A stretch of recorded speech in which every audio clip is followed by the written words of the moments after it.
मोली, एक मिनट, मुझे तुमसे बात करनी है। क्या है, जल्दी बोलो।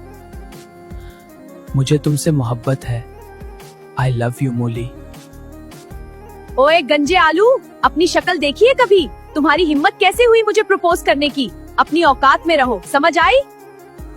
मैं बस दिल की बात तुम्हें बता रहा था। तो दिल अपने पास रखो, अब दफा हो जाओ यहाँ से। मोली, तुमने बहुत गलत किया। ऐसे किसी का दिल नहीं तोड़ते। मुझे कोई फर्क नहीं पड़ता। आलू, तुम ठीक हो?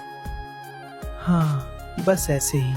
मुझे पता है क्या हुआ, लेकिन एक बात बताऊं, मोली बहुत परेशान है, उसकी फेस जमा नहीं हुई।